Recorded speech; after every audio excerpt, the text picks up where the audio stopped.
Brussels on alert tonight. The headquarters of NATO and the European Union still reeling after a brazen terror attack on that city. A series of deadly bombs, at least one packed with nails, killing dozens, injuring hundreds at transportation hubs at the height of rush hour. Here at home, the U.S. stepping up security and issuing travel warnings for Europe. Millions on edge, bracing for what might come next. ABC's chief foreign correspondent Terry Moran is in Belgium for us tonight. It's okay. A routine morning became the scene of carnage. Stay down. Stay down. As Brussels, known as the capital of Europe,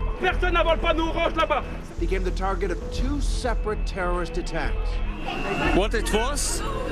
A job or was it a terrorist?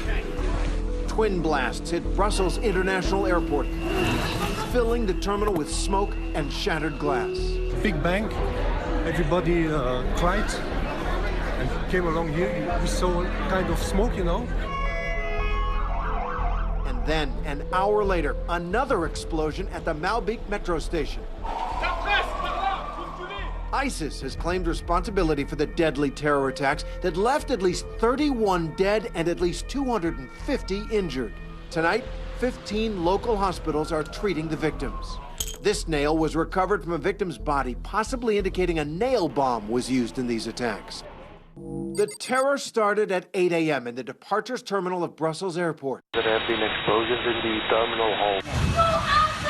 Two bombs exploding just minutes apart. One near airline baggage counters, and another by a Starbucks counter. Law enforcement later found a third bomb in a suitcase that never detonated, leading them to believe the first two bombs may also have been in suitcases. You just feel like a wave. Explosion, you know, a wave go through your body. But we only saw some smashed windows and we didn't get any information.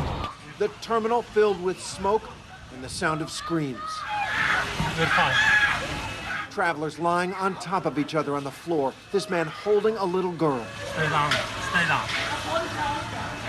People huddled in fear, and then the questions. What it was? A job or was it a terrorist? This man picked his small baby up off the floor before running to safety. The bombs so powerful, ceilings collapsed. Airport security scanning for victims.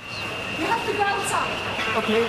Ordering people to evacuate, they rush out of the terminal, glass crunching underfoot. Hundreds of people started running. I ran with them. There was no clue as to what was going on.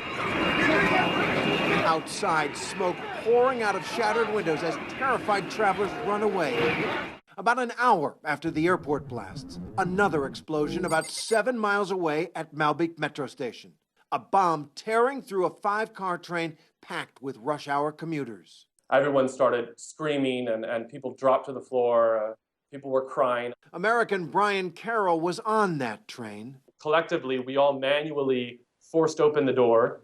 And at that moment, I looked at, the platform and thought, probably it makes sense to get off. But at the same time, if I get off the platform, what's waiting for me on the other side? Are there terrorists there that are going to shoot everyone if they get off? And we just decided to go for it and get off the train and try and find safety.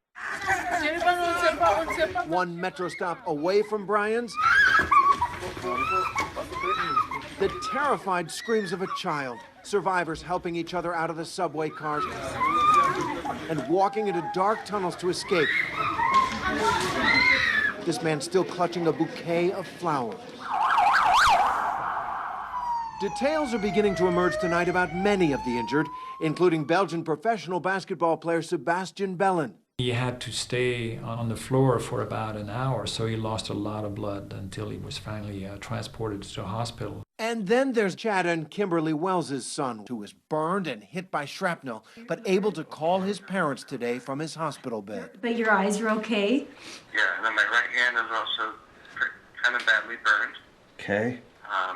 But it should be fine as well. Words can't describe the joy and the relief that we felt to hear his voice and know that he was alive and okay, and then he's going to pull through this. How long will you be in the hospital? A couple of weeks. Oh.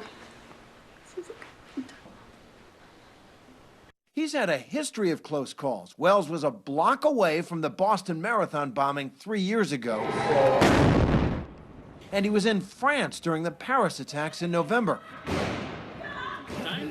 Now this. He was extremely close to the blast, enough where he got burned by it. It said it's a miracle he's alive.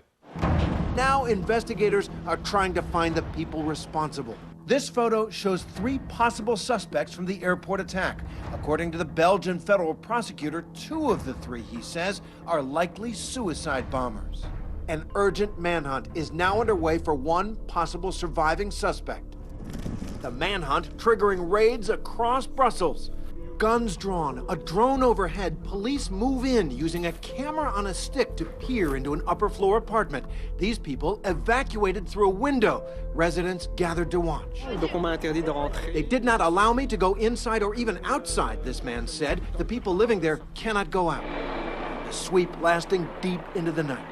The raids have targeted this neighborhood just a mile or so from downtown. This whole block has been cordoned off, and they have found yet another explosive device packed with nails, chemical products, and an ISIS flag. Tonight, authorities are investigating whether today's carnage was triggered by this raid 4 days ago, the one that took down Saleh Abdeslam, the missing attacker from the Paris attacks last November. Abdeslam allegedly rented the car that carried a group of terrorists to this soccer stadium.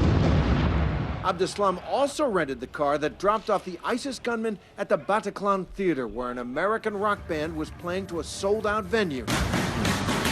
4 men brandishing assault rifles opened fire on the crowd.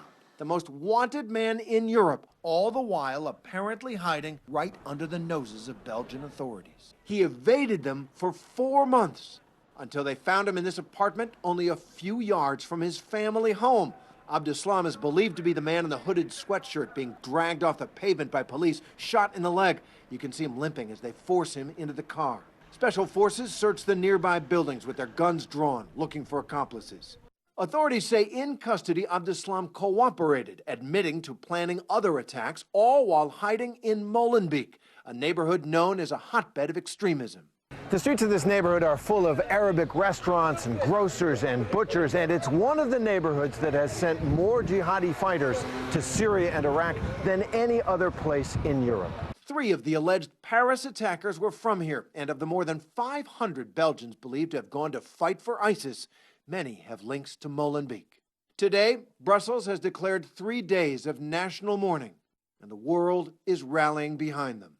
The French Prime Minister Manuel Valls saying, "We are at war." Nous sommes en guerre. And President Obama reacted to the terrorist attacks from Cuba this morning. And we stand in solidarity with them in condemning these outrageous attacks against innocent people. We will do whatever is necessary to support our friend and ally Belgium in bringing to justice those who are responsible. And this is yet another reminder that the world must unite. For Nightline, I'm Terry Moran in Brussels. Up next, what authorities are learning tonight from this grainy surveillance photo in the rapidly shifting investigation. New late details on the manhunt from our Brian Ross.